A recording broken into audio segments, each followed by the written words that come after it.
El Señor esté con ustedes. Y con tu espíritu. Del Santo Evangelio según San Lucas. Gloria a ti, Señor.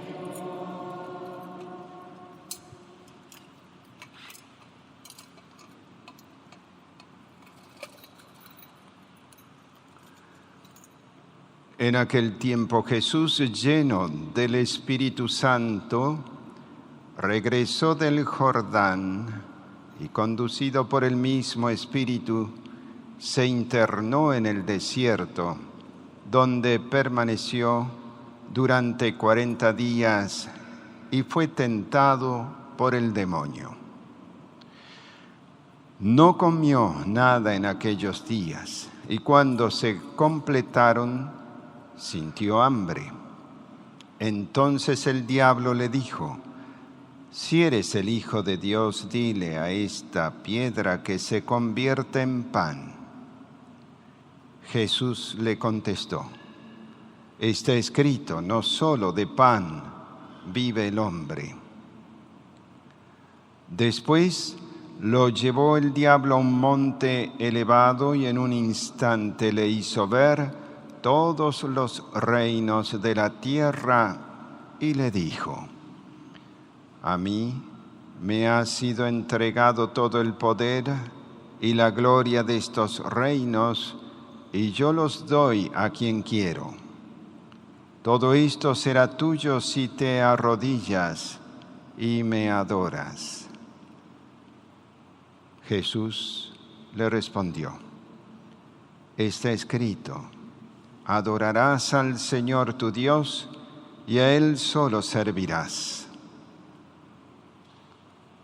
Entonces lo llevó a Jerusalén, lo puso en la parte más alta del templo y le dijo: si eres Hijo de Dios, arrójate desde aquí, porque está escrito, los ángeles del Señor tienen órdenes de cuidarte y de sostenerte en sus manos para que tus pies no tropiecen con las piedras.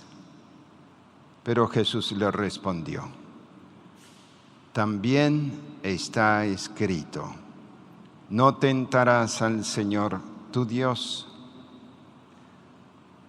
Concluidas las tentaciones, el diablo se retiró de él hasta que llegara la hora. Palabra del Señor.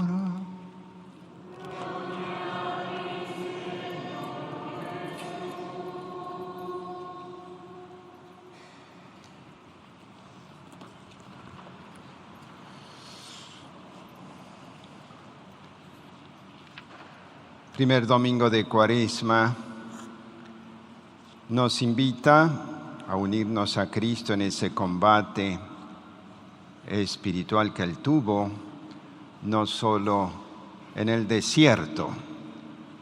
40 días estuvo allí, como 40 días Elías antes del Sinaí, como también 40 años en el desierto el pueblo de Israel. La cuarentena que la Iglesia vive es retomada de todas aquellas cuarentenas del Antiguo Testamento. De manera particular es como internarse al desierto a vivir esta experiencia más de silencio, de recaudos de la vida interior, de cambio de todo aquello que pueda desdecir como buenos hijos del reino que Jesús establece. El libro del Deuteronomio nos muestra la confesión del pueblo de Israel. Dijo Moisés al pueblo: cuando presentes las primicias, refiere a aquellas primicias del campo. Aquí se da también que mucha gente que cultiva trae las primicias del campo para que sea bendecida esa primicia que se entrega al templo pero a su vez queda bendecido todo lo que implica la cosecha. El pueblo de Israel, que es un pueblo peregrinante, tiene la tierra prometida como gran promesa hecha a Abraham, Isaac y Jacob. Es la gran promesa que Dios hizo a su pueblo de poseer ciudades en que las hayan construido, casas, pozos, viñas, campos, una tierra que emana leche y miel, que a su vez es símbolo de la patria eterna. Lo que el pueblo de Israel hizo históricamente es un símbolo a su vez de nuestra peregrinación hacia la casa del Padre. La confesión del pueblo de Israel será de una manera sencilla. Este hombre que traía las primicias tenía que declarar: mi padre fue un arameo errante, aun cuando no sea propiamente su papá, que bajó a Egipto, allí fue esclavizado el pueblo de Israel y de allí fue liberado hacia esa tierra que emana leche y miel. Por eso ahora traigo aquí las primicias de la tierra. Es como una confesión de fe de la historia del pueblo de Israel, que ha sido liberado por las obras magníficas de Dios. Recordarán ustedes que ese paso del Mar Rojo y los 40 años en el desierto fue como el paso, ¿no?, triunfal de ese pueblo para llegar a esa tierra prometida, la tierra de las promesas. Aquello que sucede históricamente para nosotros es un gran mensaje, porque Dios ayudó a su pueblo de todos sus enemigos con grandes gestas. Y San Pablo nos hace también entrar dentro de lo que es nuestra profesión de fe como pueblo nuevo elegido de Dios. Pueblo elegido de la antigua promesa, el pueblo de Israel. Ya ven que hacía su profesión de fe en las obras de liberación que Dios había hecho por su pueblo. Más grandes son las obras del nuevo Moisés, que es Jesús, que nos libera ahora ya no horizontalmente, aunque también nos lleva aquí en la tierra hacia el reino suyo que se establece aquí en la tierra para llegar al cielo.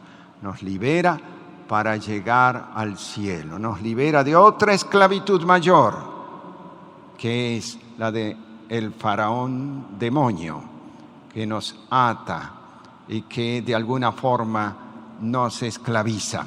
Por eso nuestra profesión de fe, que es como una síntesis que la muestra hoy San Pablo en la carta a los Romanos, tomando del Deuteronomio, dice San Pablo, y corrigiendo un poco: basta que cada uno declare con su boca que Jesús es el Señor. Profesión de fe. Jesús es el Señor. Y que cree en su corazón que Dios lo resucitó de entre los muertos para ser salvo. De tal manera que aquel que cree profundamente en Cristo Jesús, que lo ha resucitado, eso le sirve para su perfección. Y lo que declara con su boca como profesión de fe y vive con esas obras según el Evangelio, entonces vive la declaración perfecta del nuevo credo que nos trae Jesús.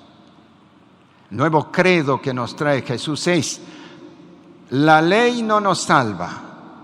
Nos salva creer en Cristo Jesús, el Salvador, que hizo obras magníficas por nosotros, mucho más grandes que con el pueblo elegido, el pueblo de Israel.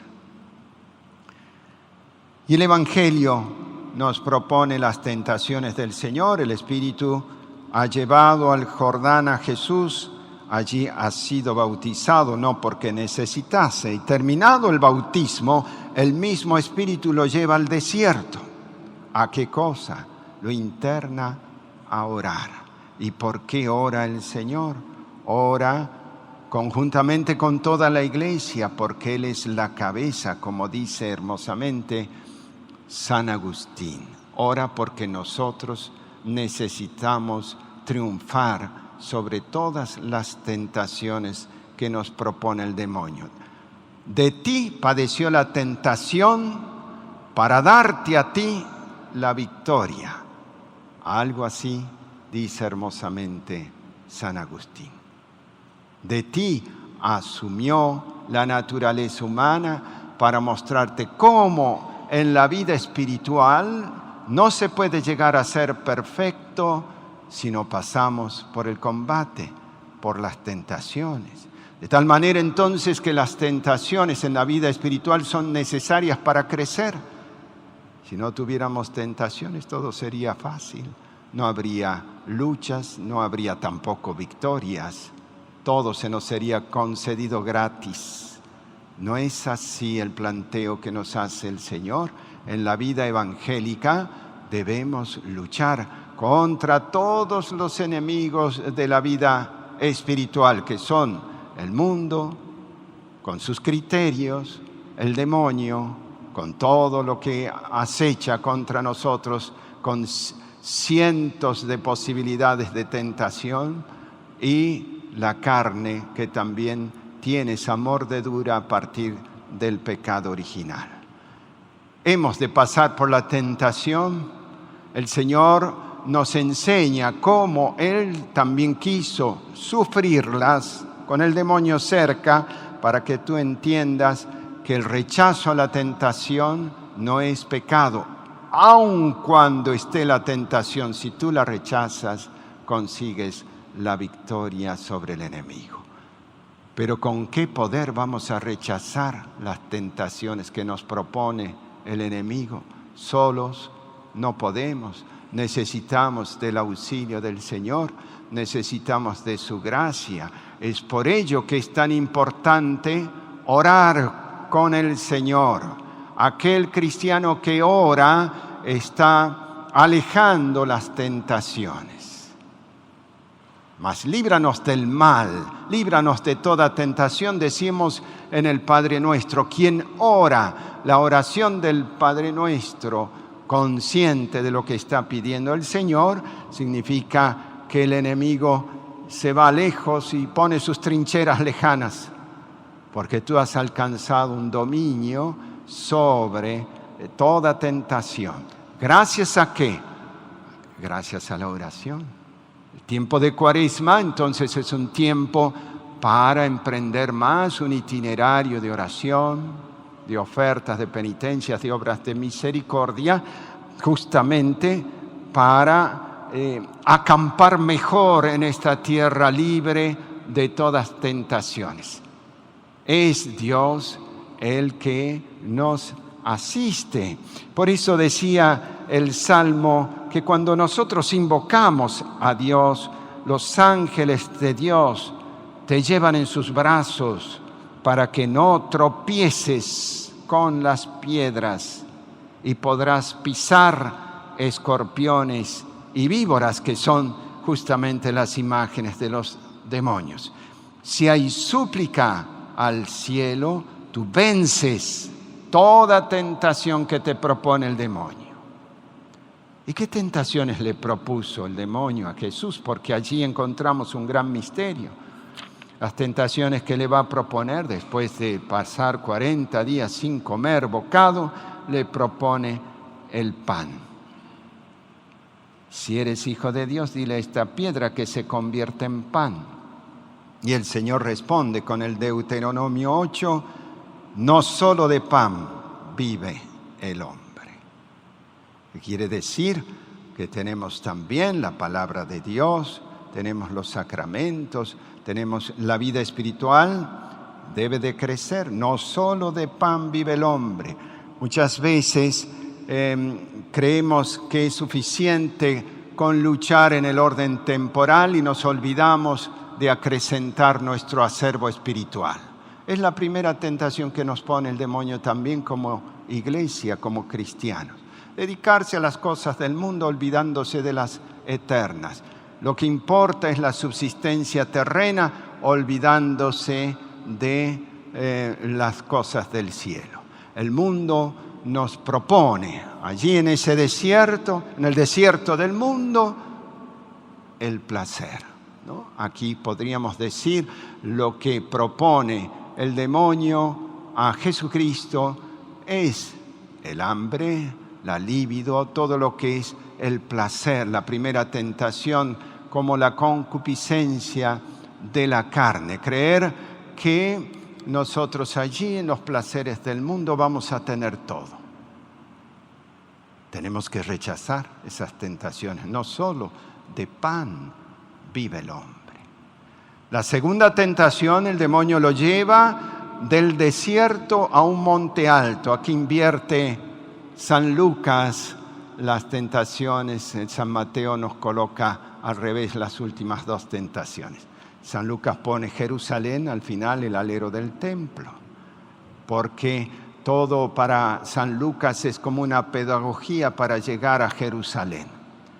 Aquí en esta tentación donde es llevado Cristo monte elevado, le muestra el demonio todos los reinos del mundo y se los quiere entregar si se postra y lo adora.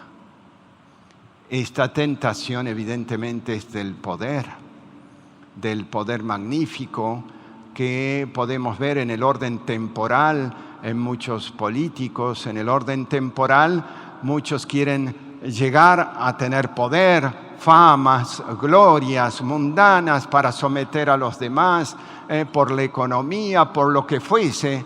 Los poderes ahora en el mundo están tan corrompidos que muchos buscan poderíos económicos y está la guerra, así un triste, una tercera guerra mundial por los poderes económicos mundiales. Poderío del mundo, todo eso te lo doy si te postras y me adoras. El demonio es muy astuto, entonces fomenta a todos los poderosos que rigen las naciones esta posibilidad de adorarlo de esa forma. Pero los reinos no son del demonio. Jesucristo, que ha sido el campeón de toda victoria, reclama todos los reinos para sí. Por eso lo van a proclamar todas las naciones, que Él es Rey de la gloria, Rey de todas las naciones. Por lo mismo es que el Señor rechaza esa tentación y dice, está escrito, adorarás al Señor tu Dios y a Él solo le servirás. A Él solo le servirás. No entregarás tus poderíos mundanos al demonio. Muchos hoy en el poder temporal recurren a los demonios, a la brujería, para hacer daños a otros y de esa forma establecerse mejor en sus poderes temporales. Falsas idolatrías y cultos baratos que al final será todo como pompa de jabón. Solo a Dios tenemos que adorar y dar culto. Y la última tentación, y con esto terminamos, lo lleva al alero del templo y le dice allí, tentándolo, que se tire con tal, los ángeles del cielo vendrán a recoger para que sus pies no tropiecen, que es justamente el Salmo 90 que tenemos hoy. Para que no tropieces con las piedras vendrán los ángeles. El Salmo cita el demonio el Salmo. El demonio es buen citador de la Escritura, pero totalmente tergiversada. Y el Señor responde con la Escritura también. Entonces se ve que hay uso de la palabra del Señor falsa, totalmente equivocada, errónea, y el poder verdadero que le da Dios a la palabra porque ha sido proclamada por Él mismo. Él tiene autoridad con cada palabra. ¿Y por qué lo lleva al alero del templo? Así como hablamos del mundo, del desierto, de los placeres de la carne, primera tentación, en la segunda con el monte y aquellos poderes temporales famosos de reinos, aquí lo lleva al templo. El templo es lugar de sacralidad, el templo es lugar de los sacerdotes. Esta última tentación es la tentación a los eclesiásticos, a todos aquellos que han entregado su vida a Dios, consagrados. El templo es lugar santo y el templo allí ha servido y sirve muchas veces, por desgracia, para falsos mesianismos, tanto económicos como fachadas de triunfos personales a costa del mismo Señor, utilizando sus milagros, utilizando su palabra, y eso es tentar a Dios falsamente. ¿Cuántos utilizan la palabra de Dios para decirse que son Mesías? También está escrito: no tentarás al Señor tu Dios. Concluidas estas palabras, el diablo se alejó porque fue vencido para presentarse en otro tiempo, en otro momento. Kairos en griego, escribe en griego San Lucas. Llegará el momento en el cual Jesucristo, al final, en la hora suya, tendrá que enfrentar al demonio de nuevo en la cruz. Allí le pedirán que se baje de la cruz para creer en Él. Tentado el Señor por el demonio en la cruz, finalmente en su hora vence, y vence por ti y por mí, para que seamos fuertes en Él. Que la gracia y la paz de nuestro Señor nos ayude en este itinerario de la Cuaresma a reconocer maravillosamente esas grandes proezas que hizo Jesús por nosotros, que podamos proclamar, llevar en el corazón la resurrección, la credulidad nuestra en la fe en Cristo Jesús y proclamarlo a viva voz que Él es nuestro Salvador y Señor.